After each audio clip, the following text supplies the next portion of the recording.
Selamat datang pemirsa, berjumpa lagi dengan saya Mulia Adi Rifano dalam acara Satelit Nusantara TV untuk menggambarkan berita-berita yang aktual dan terpercaya.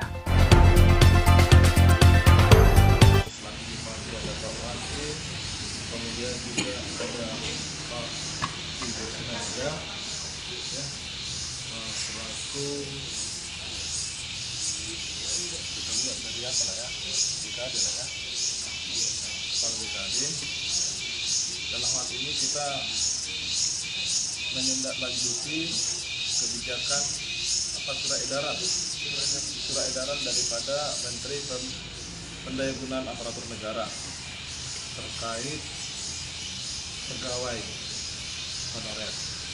Jadi sebenarnya sudah ada surat edaran di tahun 2020 ya. Jadi sebagai dasarnya adalah bahwasanya di Undang-Undang Nomor 20 Tahun 2003 tentang aparatur sipil negara (ASN), bahwasanya ASN itu hanya dua. Yang pertama PNS dan yang satu lagi P3K. Itu sudah jelas surat edarannya, undang-undangnya ya.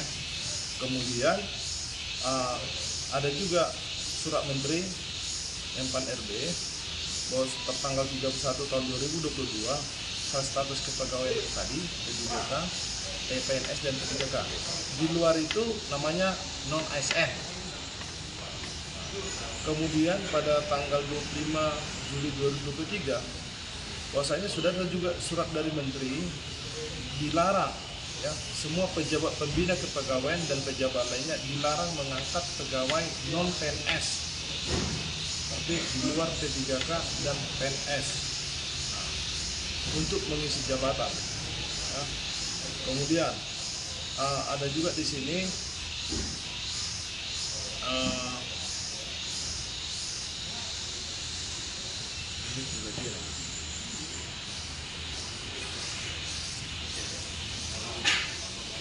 kemudian ada surat Menteri Dalam Negeri. Ini surat Menteri Dalam Negeri nanti ada nomornya di sini, nomor 900/1/1/227/SJ tanggal 16 Januari 2025. Ya, tanggal 16 Januari 2025. Hal penggajian gaji bagi pegawai pemerintah dengan perjanjian kerja. Kemudian ada juga di dalam itu juga dinyatakan bahwasanya sesuai dengan Pasal 66 Undang-Undang Nomor 20 Tahun 2003 bahwa pegawai non ASN tapi di luar PNS dan P3K atau nama lainnya wajib diselesaikan penataannya paling lambat Desember 2024. Jadi harus diselesaikan atau sejak undang-undang berlaku. Nah, mungkin ini menjadi dasar kami untuk penata ulang daripada pegawai. Kemudian ada juga dari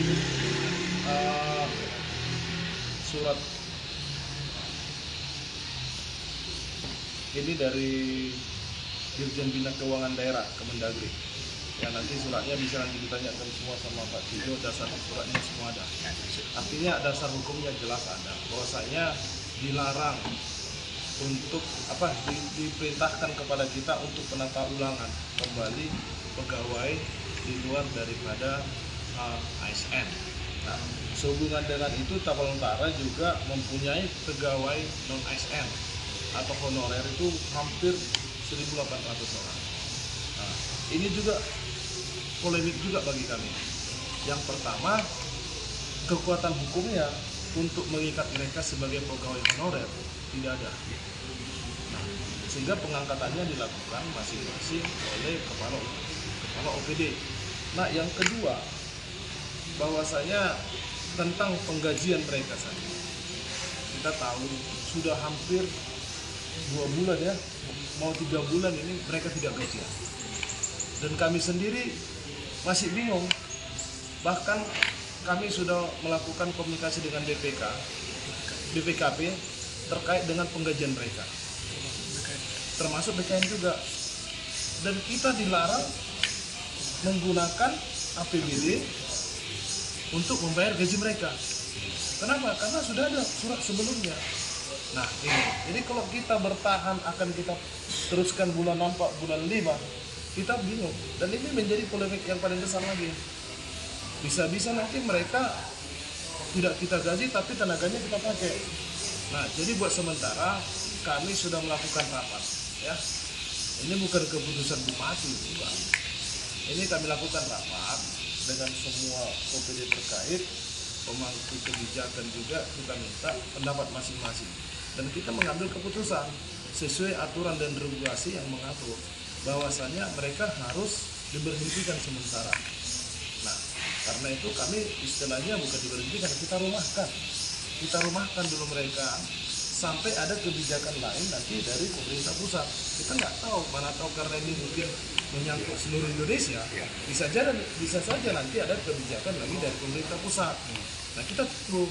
Tapi untuk saat ini daripada ini berlarut-larut, ini menjadi persoalan besar, ya kami mengikuti apa yang disarankan oleh surat edaran menteri tadi, ya kita rumahkan dulu buat sementara. Dan pada saat proses dirumahkan ini juga kita ada evaluasi, pendataan kembali. Karena ini menjadi polemik, contohnya ada sekolah, guru ASN-nya, PNS-nya cuma 2, P3K-nya 3, honornya 4. Nah, tidak mungkin guru di satu sekolah hanya 5. Nah, ini kan kita butuhkan. Nah, ini menjadi persoalan bagi kita. Ini juga kita surati juga. Artinya ini temuan-temuan sama kita yang menjadi persoalan yang berdampak kepada sekolah. Nah, jadi itu yang perlu kita sampaikan. Jadi mohon maaf, ini bukan keputusan suka-suka bupati. Dan ini bukan hanya di Tapal Utara, hampir semua. Saya kemarin dengan para bupati tetangga juga sudah lama. Ada yang sebelumnya bulan 12 sudah di stop. Tapteng bulan 12 sudah stop mereka. Nah, kemarin juga ada di nggak tahu saya kabupaten mana itu, mereka juga ada memperhentikan. Dan ini bukan hanya di Tapul. Jadi saya rasa itu penjelasan kami supaya tidak diam, ya. Jadi jangan opininya seolah-olah ini keputusan Bupati Tapal Utara setelah bupati, tidak. Ini keputusan ini mendasar. Dasarnya adalah surat edaran dari menteri. Nah itu semua. Jadi saya harap ya kawan-kawan media juga bisa mengedukasi masyarakat terkait dengan kebijakan yang kami lakukan.